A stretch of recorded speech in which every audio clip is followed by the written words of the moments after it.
ഇങ്ങനെ ഒരു കേസിൽ ശ്രദ്ധിക്കേണ്ട കാര്യങ്ങൾ, ഡോഗ്സിനെ നമ്മൾ ഏതൊക്കെ രീതിയിൽ അപ്രോച്ച് ചെയ്യിക്കണം. രണ്ടാമത്തെ കാര്യം, നമ്മൾ എവിടെ പൊസിഷൻ ചെയ്യണം, നമ്മളുടെ ആറ്റിറ്റ്യൂഡ് എന്തായിരിക്കണം, ഡോഗ്സ് റിയാക്ട് ചെയ്യുന്നതിനനുസരിച്ച് നമ്മുടെ ആറ്റിറ്റ്യൂഡ് എങ്ങനെ ചേഞ്ച് ആക്കണം. ഇതെല്ലാം കൂടെ കമ്പൈൻഡ് ആയിട്ട് വന്നു കഴിഞ്ഞാൽ ഡോഗ്സ് തമ്മിലുള്ള ഫൈറ്റ് പെട്ടെന്ന് സ്റ്റോപ്പ് ആവുകയും പതുക്കെ അവർ ഫ്രണ്ട്ലി ആവുകയും ചെയ്യും. അതെങ്ങനെയാണെന്നുള്ളതെന്ന് നോക്കാം. ഈ വീട്ടിൽ ജർമ്മൻ ഷെപ്പേർഡ് നേരത്തെ ഉള്ളതാണ്, ലാബ്രഡോറിനെ പുതുതായിട്ട് കൊണ്ടുവന്നതാണ്. പക്ഷേ ഇങ്ങനെ ഒന്നിപ്പിക്കാൻ നോക്കിക്കഴിഞ്ഞാൽ ഇവിടെ കടി ഉണ്ടാകാനാണ് ചാൻസ് കൂടുതലെന്ന് പറയുന്നത്. കാരണം എന്ന് വെച്ച് കഴിഞ്ഞാൽ ഇവിടെ ഓണേഴ്സ് രണ്ടുപേരും അവർ പൊസിഷൻ ചെയ്തേക്കുന്നത് കറക്റ്റ് ആയിട്ടുള്ളതല്ല, അവർ കോൺഫിഡൻ്റ് അല്ല, അവർ വളരെ കൺഫ്യൂസ്ഡ് ആണ്.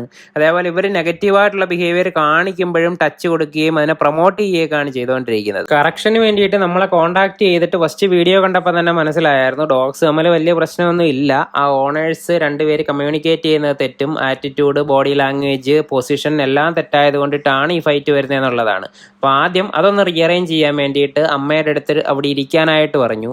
ജർമ്മൻ ഷെപ്പേർഡാണ് ഇവിടെ നല്ല ആറ്റിറ്റ്യൂഡിൽ സ്ട്രോങ് ആയിട്ട് നിൽക്കുന്നത്. അതുകൊണ്ടിട്ട് ആദ്യം ഫസ്റ്റ് ചാൻസ് സ്പെല്ല് ചെയ്യാനായിട്ട് അയാൾക്ക് കൊടുക്കാൻ വേണ്ടിയിട്ടാണ് നമ്മൾ ആ അമ്മയുടെ അടുത്തോട്ട് ലാബ്രഡോറിനെ പിടിച്ചാക്കി. ലാബ്രഡോർ ഒന്ന് കാമായപ്പോൾ തന്നെ ജർമ്മൻ ഷെപ്പേർഡ് ഇങ്ങോട്ടൊക്കെ തിരിയുന്നുണ്ട്. എന്ന് വെച്ച് കഴിഞ്ഞാൽ വലിയതായിട്ട് ഫൈറ്റിനുള്ള ചാൻസ് ഒന്നും ഇല്ല. ആ കടിക്കാനായിട്ട് വരുന്ന കണ്ടിട്ട് നമ്മൾ പേടിക്കേണ്ട കാര്യമൊന്നുമില്ല. ലാബ്രഡോറിനെ പിടിച്ച് അടുത്തോട്ട് നിർത്താനായിട്ട് പറഞ്ഞു. അടുത്തോട്ട് നിർത്തുമ്പോൾ തന്നെ ലാബ്രഡോർ കാമാവുകയാണെന്നുണ്ടെങ്കിൽ ജർമ്മൻ ഷെപ്പേർഡിന് പിന്നെ നെക്സ്റ്റ് ചെയ്യേണ്ടതെന്ന് പറയുന്നത് അവനെ പോയി സ്മെല്ല് ചെയ്യണം.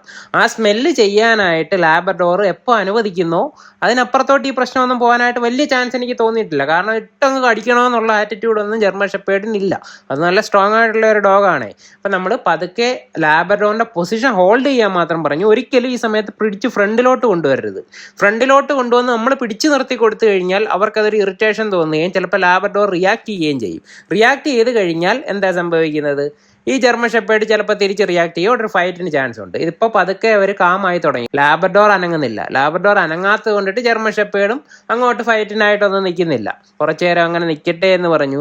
അതിനുശേഷം ഇവരെപ്പോഴെങ്കിലും അങ്ങോട്ട് പൊസിഷൻ അങ്ങോട്ടോ ഇങ്ങോട്ടോ തിരിയുവാണെന്നുണ്ടെങ്കിൽ സ്മെല്ല് ചെയ്യാനുള്ള ചാൻസ് കൊടുക്കാൻ വേണ്ടിയിട്ടാണ് നിന്നത്. നമ്മൾ മനുഷ്യർ തമ്മിൽ ഷേക്കാൻ കൊടുക്കത്തില്ല രണ്ടുപേര് കാണുമ്പം, അതേപോലെ ഉള്ള ഒരു പ്രക്രിയയാണ് ഡോഗ്സ് തമ്മിൽ ആദ്യം പരിചയപ്പെടുമ്പോൾ അവരുടെ ബാക്ക് സൈഡിൽ ചെന്ന് സ്മെല്ല് ചെയ്ത് നോക്കും. അതെന്ന് പറയുന്ന ഒരു പ്രോസസ് ഓഫ് സ്കാനിങ് ആണ് നടക്കുന്നത്. ആ സ്കാനിങ്ങിൽ മറ്റേ ഡോഗിനെ കുറിച്ചിട്ട് ഈ സ്മെല്ല് ചെയ്യുന്ന ഡോഗിന് എല്ലാ കാര്യവും മനസ്സിലാക്കാൻ പറ്റും. അവരുടെ ആറ്റിറ്റ്യൂഡ്, അവർ ഫൈറ്റ് ചെയ്യാൻ നിൽക്കുവാണോ, അവരതോ സബ്മിറ്റ് ചെയ്യാൻ വേണ്ടിയിട്ട് നിൽക്കുവാണോ എന്നുള്ളതൊക്കെ. ഇപ്പോൾ കുറേ നേരമായിട്ട് ഇവർ രണ്ടുപേരും കുരയ്ക്കുന്നില്ല. കുരയ്ക്കാത്തതിൻ്റെ കാരണം എന്ന് വെച്ച് കഴിഞ്ഞാൽ ഓണേഴ്സ് രണ്ടുപേരും ഒരുവിധം കാമായിട്ട് നിൽക്കുവാണ്. ഓണേഴ്സ് ഈ രീതിയിൽ നിൽക്കാൻ വേണ്ടിയിട്ടുള്ള ഒരു ഗൈഡൻസ് നമ്മൾ കൊടുത്തായിരുന്നു കേട്ടോ. അമ്മയ്ക്ക് നിന്നുകൊണ്ട് അത് ഡീൽ ചെയ്യാൻ പറ്റത്തില്ലായിരുന്നു. അതുകൊണ്ടിട്ടാണ് നമ്മൾ അവിടെ ഇരിക്കാൻ പറഞ്ഞത്. സാധാരണഗതിയിൽ നിന്നിട്ട് ചെയ്യുന്നതാണ് കുറച്ചുകൂടെ നല്ലതെന്ന് പറയുന്നത്. ഇവിടെ പ്രോബ്ലം ഇല്ലായിരുന്നു. കാരണം ലാബ്രഡോറിനും അമ്മ അവിടെ നിൽക്കുമ്പോഴത്തേന് ഉള്ളതിനെക്കാട്ടി കംഫർട്ട് ഇരിക്കുമ്പോഴായിരുന്നു. കുറച്ച് കഴിഞ്ഞപ്പോൾ നമ്മൾ എഴുന്നേക്കാൻ പറഞ്ഞു. കാരണം അടുത്തൊരു സ്റ്റെപ്പിലോട്ട് പോകണമെന്നുണ്ടെങ്കിൽ പതുക്കെ എഴുന്നേറ്റാലേ പറ്റത്തുള്ളൂ. അങ്ങോട്ട് നടക്കാൻ പറഞ്ഞതെന്ന് വെച്ച് കഴിഞ്ഞാൽ പതുക്കെ അങ്ങോട്ട് നടക്കുമ്പോഴത്തേനും ലാബ്രഡോർ ഈ ഒരു പൊസിഷനിലോട്ട് ഇങ്ങനെ തിരിഞ്ഞ് നടന്ന് വരത്തില്ലേ. തിരിഞ്ഞ് നടന്ന് വരുമ്പോൾ ജർമ്മൻ ഷെപ്പേർഡിന് ബാക്കിലൂടെ വേണമെന്നുണ്ടെങ്കിൽ സ്മെല്ല് ചെയ്യാൻ ചാൻസ് കിട്ടുമെന്ന് പറഞ്ഞിട്ടാണ്. അത് നമുക്ക് സാധ്യതകൾ ഇട്ട് കൊടുക്കാനേ പറ്റത്തുള്ളൂ പല രീതിയിൽ. ഇത് അങ്ങോട്ടും ഇങ്ങോട്ടും ഡോഗ്സ് കുരയ്ക്കാതെ തിരിഞ്ഞ് നടക്കുക എന്ന് പറയുന്നത് തന്നെ നല്ല കാര്യമാണ്. ഇപ്പം ചെല്ലുന്ന യഥാർത്ഥത്തിൽ സ്മെല്ല് ചെയ്യാൻ വേണ്ടിയിട്ടാണ്. പക്ഷേ ലാബ്രഡോറിന് അത് അറിഞ്ഞുകൂടായിരിക്കും. അറിഞ്ഞിട്ട് അനുവദിച്ച് കഴിഞ്ഞാൽ ഓക്കെ ആവും, അത്രയേ ഉള്ളൂ. ഇതാണ്ട് പതുക്കെ ഇത് കണ്ടോ, സ്മെല്ല് ചെയ്യാൻ വേണ്ടി തന്നെയാണ് അടുത്തേക്ക് പോകുന്നത്. വേറെ യാതൊരു ഉദ്ദേശവും ഇല്ല. സ്മെല്ല് ചെയ്യാൻ അനുവദിക്കുക. നമ്മുടെ ജോലി പകുതി ഇവിടെ കഴിഞ്ഞു. സ്മെല്ല് ചെയ്ത് കഴിഞ്ഞാൽ ലാബ്രഡോർ ഒരു അപകടകാരിയല്ല എന്നുള്ള കാര്യം ജർമ്മൻ ഷെപ്പേർഡിന് മനസ്സിലാവും. ഇപ്പം ഈ ചെയ്ത ഇതേ കാര്യം തന്നെ ഇപ്പം ഈ അമ്മ ആ സൈഡിലേക്ക് നടന്നു പോയില്ലേ, ആ സൈഡിലേക്ക് പോയതിന് പകരം ഇപ്പുറത്തെ സൈഡിലോട്ടാണ് നടന്നു വന്നിരുന്നത് എന്നുണ്ടെങ്കിൽ ചിലപ്പോൾ വീണ്ടും അവിടെ ഒരു ഫൈറ്റിനുള്ള ചാൻസ് ഉണ്ടായിരുന്നു. ഇപ്പം നമ്മൾ താണ്ട ആ ലാബ്രഡോറിൻ്റെ ലീഷ് താഴെ വിട്ടു. ആ കാര്യം എല്ലാവരും ശ്രദ്ധിച്ചിട്ടുണ്ടായിരിക്കും എന്ന് വിശ്വസിക്കുന്നു. ലീഷ് താഴെ വിട്ടേന്ന് വെച്ച് കഴിഞ്ഞാൽ ആ ലീഷിൻ്റെ പ്രഷർ ഉണ്ട് എന്നുണ്ടെങ്കിൽ ചിലപ്പോൾ വീണ്ടും ഇദ്ദേഹം റിയാക്ട് ചെയ്യാനും അവിടെ ഒരു ഫൈറ്റ് ഉണ്ടാകാനുള്ള ചാൻസ് ഉണ്ട്. അവിടെ സ്മെല്ല് ചെയ്തിട്ട് ഓക്കെ ആണ് എന്ന് കണ്ടപ്പോൾ ഉടനെ തന്നെ നമ്മൾ ജർമ്മൻ ഷെപ്പേർഡിൻ്റെ ലീഷ് വിടാനായിട്ട് പറഞ്ഞു. ഇത് കൃത്യമായിട്ട് കണ്ട് മനസ്സിലാക്കി ചെയ്തില്ല എന്നുണ്ടെങ്കിൽ അവിടെ എവിടെയും കാടി വെറ്റും കേട്ടോ. കറക്റ്റ് നമ്മൾ ടൈമിങ് നോക്കി ചെയ്ത ഒരു കാര്യം മാത്രമാണ്. ഇപ്പം അവർ രണ്ടുപേരും ദൂരോട്ട് മാറാനാണ് പറഞ്ഞേക്കുന്നത്. ദൂരോട്ട് മാറുക എന്ന് വെച്ച് കഴിഞ്ഞാൽ അവർ രണ്ടുപേരും അവിടെ പരിചയപ്പെടട്ടെ. ഇപ്പം ലാബ്രഡോറിൻ്റെ പകുതി ശ്വാസമേ കാണത്തുള്ളൂ. കാരണം ആൾ നല്ലോണം പേടിച്ച് നിൽക്കുമായിരുന്നു. പേടിച്ച് നിന്നിട്ടാണെന്നുണ്ടെങ്കിലും പതുക്കെ ജർമ്മൻ ഷെപ്പേർഡ് അപകടകാരിയല്ല, പരിചയപ്പെടാൻ വന്ന ഒരാൾ മാത്രമാണ് എന്നുള്ളത് ലാബ്രഡോറിന് മനസ്സിലായിട്ടുണ്ട്. അതുകൊണ്ടിട്ട് ഒരിക്കലും അയാൾ തിരിച്ച് റിയാക്ട് ചെയ്യുകയോ ഒന്നും ചെയ്യുന്നില്ല. ഇതേ സമയം തന്നെ നമ്മൾ ചെന്ന് ലീഷ് പിടിച്ചു കഴിഞ്ഞാൽ ചിലപ്പോൾ അവിടെ ഒരു ഫൈറ്റ് വരാം. ഏത് സമയത്ത് ലീഷ് വിടണം, ഏത് സമയത്ത് ലീഷ് പിടിക്കണം, എപ്പോൾ ലീഷ് പുള്ള് കൊടുക്കണം, എപ്പോൾ അവരുടെ ബോഡി ടച്ച് ചെയ്യണം എന്നൊക്കെ ഉള്ള കാര്യങ്ങൾ നമ്മൾ ഡിസൈഡ് ചെയ്യുന്നിടത്താണ് അവിടെ റിസൾട്ട് കൃത്യമായിട്ട് വരുന്നത് എന്ന് പറയുന്നത്. ഇവിടെ താണ്ടെ അവർ ഏകദേശം അങ്ങോട്ടും ഇങ്ങോട്ടും ഒക്കെ ഇപ്പോൾ സ്മെല്ല് ചെയ്ത് കഴിഞ്ഞു. ജർമ്മൻ ഷെപ്പേർഡ് നല്ലോണം അയാളെ സ്കാൻ ചെയ്ത് എടുത്തിട്ടുണ്ട്. ജർമ്മൻ ഷെപ്പേർഡ് നല്ലൊരു കോൺഫിഡന്റ് ഡോഗാണ് അവിടെ. ജർമ്മൻ ഷെപ്പേർഡ് ബ്ലാക്കിനെ ഒന്നും ചെയ്യണ്ട, ബ്ലാക്കിനെ ചുമ്മാ ലീഷ് പിടിച്ചിരുന്നാ ബ്ലാക്കി അവിടെ ഇരിക്കുക.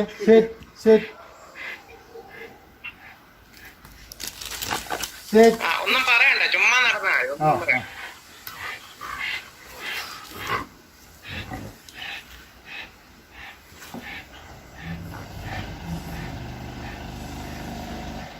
അച്ഛൻ നേരെ അങ്ങ് നിന്നോ, ലീഷ് പിടിച്ചിരുന്നാ മതി. ദേഹത്ത് പിടിക്കണ്ട, ലീഷ് പിടിച്ചിരുന്നാ മതി. ചെറുതാക്കി പിടിക്കും. ഡോഗിന്റെ ദേഹത്ത് ടച്ച് ചെയ്യണ്ട, ദേഹത്ത് ടച്ച് ചെയ്യരുത്.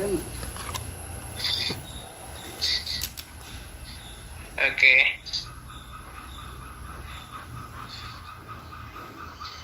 ഇങ്ങനെ നിക്കുവോ നേരത്തെ?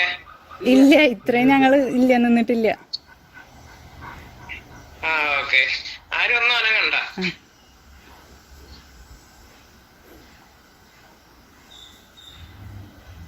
അമ്മ ഇപ്പം ബ്ലാക്കിന്റെ ലീഷ് വിട്ടാതെ എങ്ങോട്ടാ പോകുന്നത്? റൈറ്റ്, അവന്റെ ലെഫ്റ്റ് സൈഡിലോട്ടാ പോവാറ്, അവിടെ കളിക്കാറ്.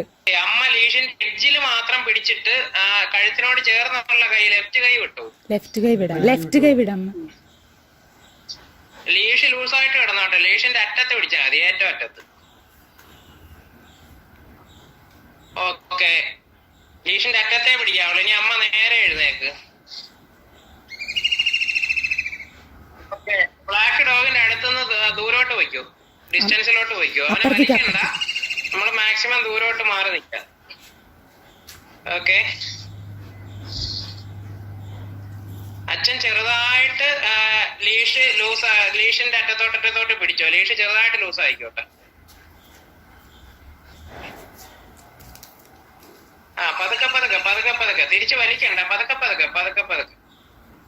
ഒരു വാലാട്ടുന്നൊക്കെ ഉണ്ടല്ലോ, പതുക്കെ അടുത്തോട്ട് കൊണ്ടുവന്നോ. അച്ഛൻ മാത്രം.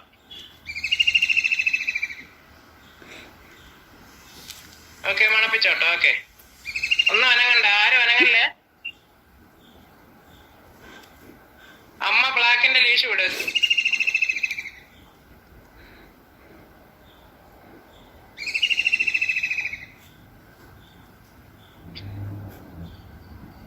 അച്ഛനെ ലീഷ് വിട്.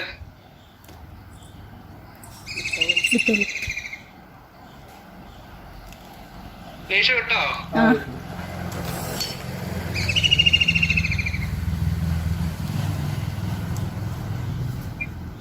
ആവശ്യം ഉണ്ടേ പിടിച്ചാ കേട്ടോ. ഇനി അച്ഛനും അമ്മയും മോടെ പുറയിലോട്ട് മാറും.